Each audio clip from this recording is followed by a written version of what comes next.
Welcome back. You are still watching Morning Live and your sport news in this hour. Now, running in South Africa is an event that touches every part of society. And despite it not being seen as the most commercially viable of sporting codes, participation numbers are rather high. And today we focus on the development of running, and we've roped in athletics royalty in Olympic silver medalist Ezekiel Sepeng, as well as the 800-meter South African record holder. Alongside him, former Two Oceans Marathon winner, Israel Moraike. Sanbonan. Hi, Sanbonan. Thank you so much for joining us, Namhlanje. Thank you very much. You are welcome. Israel, let me start with you because you come from the community of Stekspruit. Yes. How does it feel for you to see something as nice as the Fortress series coming to smaller communities where the talent that is there can finally be unearthed? First of all, I would like to say, the word miracles is where I stand today, because when I look at how we came across in life, how I came across in life, I'm actually from the rurals myself, and I came up here in Joburg or 1975 to pursue this, what I call life, which is fitness and athletics, the bottom line, and here I am today. So I find this very, very, very, very good that we are given this chance by Fortress to say, hit it.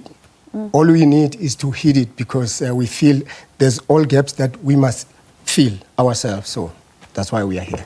And it's so lovely to see you still wanting to contribute to the sport so many years down the line after winning that 1992 Two Oceans. Let's move on to you, Ezekiel, because you're now part of the team at Athletics South Africa, Excellence Manager. Talk to us about your work in trying to just throw that net as far as possible in terms of where you can unearth talent.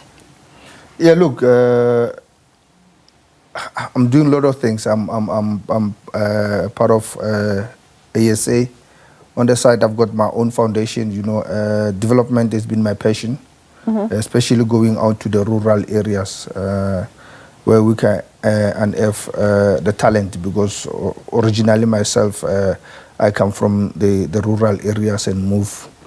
I was spotted and got a scholarship to go to Poch Boys, and from Poch Boys, that's where the opportunities came. So, and as you said, your introduction, athletics, for me, when you look at it in participation, mass participation, I think it has grown. It has grown. We just need to find more talent now when it comes to our elite athletes that will go and represent South Africa. And that's what we are doing with the Fortress series, and there is other foundation or private groups, that people that are doing development. Is not only us, and I think we are doing very well when it comes to development. And if you can look our junior athletes that are now one of the best athletes, if you can take as a whole, our juniors are very best in the world. It's a matter of just turning them into super athletes when they turn seniors, and they can go and represent South Africa probably during Olympics and the World Champs and those elite competitions. Yeah, because we need to start picking up in terms of our performances and results at the World Champs. But Tate Israel, let me come back to you. What do you think we need to do to just ease the road for athletes getting to the level that Ezekiel is speaking about, to be super athletes?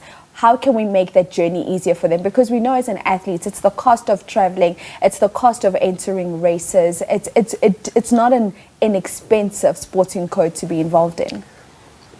Look, it's not easy, but I think it's time for us as legends to stand up and not say anything and face everything as far as athletics is concerned. And if we need it to be tops, we need to be tops as well and challenge it, because to stand back doesn't really pay anybody, but to go forward will actually give you few miles.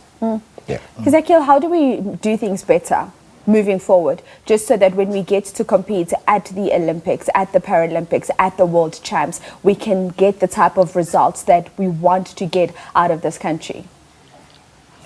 Yeah, look,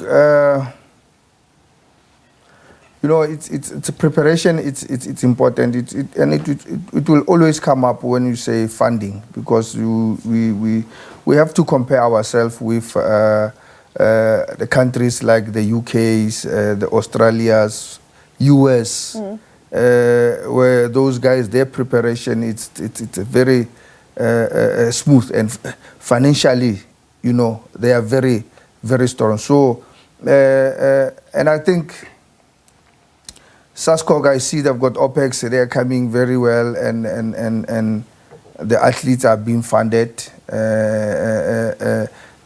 Yeah, that's what I can say. You know, it's all about funding and a proper structure and a good planning from the athletes. I think if we can... Is the planning just from the athletes' point of view, or is it from all parties involved? All parties.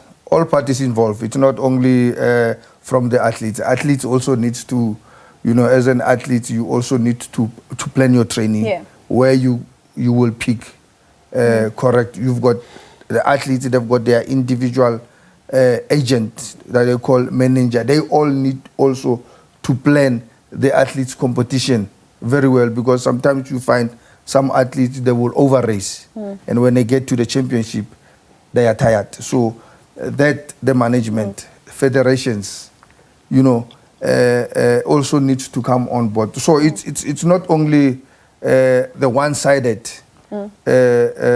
thing, because it's all parties needs to come together. Stakeholders, they come together and have one goal.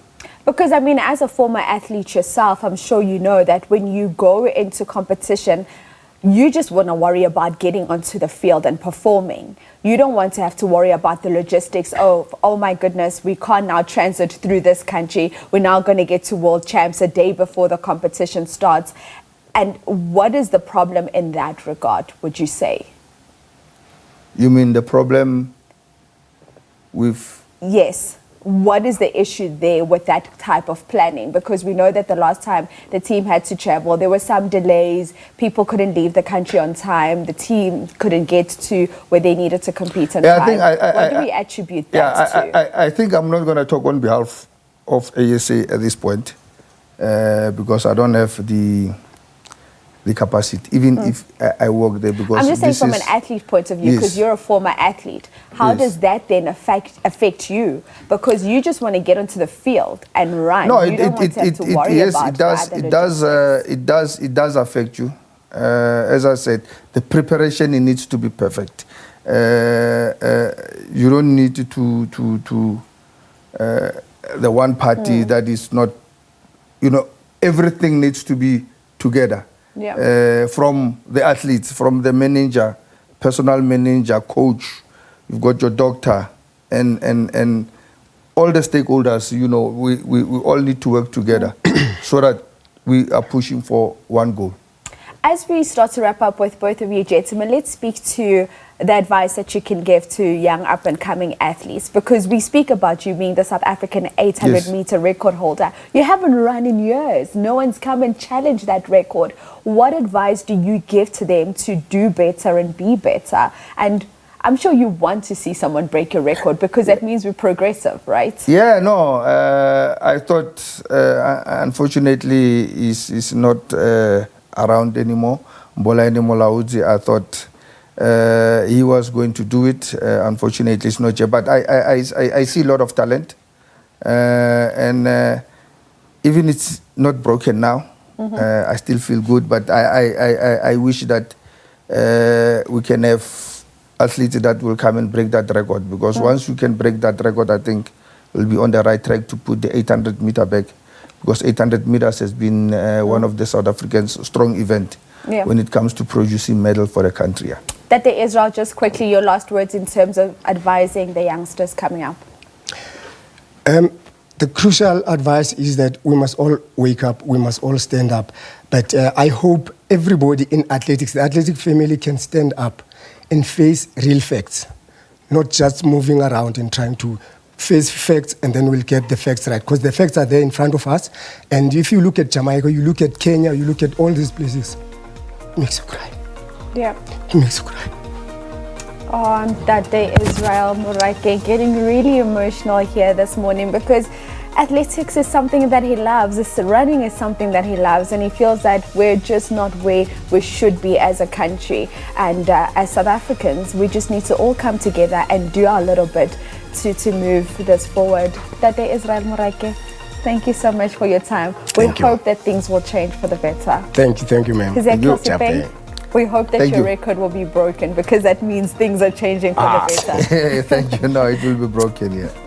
Thank you so much, gentlemen, for your time here this morning. Okay, that does wrap up your sport news in this hour right here on Morning Live. But still to come on the show this morning. Now, South Africans could access their pension funds via a two-pot system earlier than anticipated. To discuss how the new two-pot system will work and the implications of introducing it early in March next year,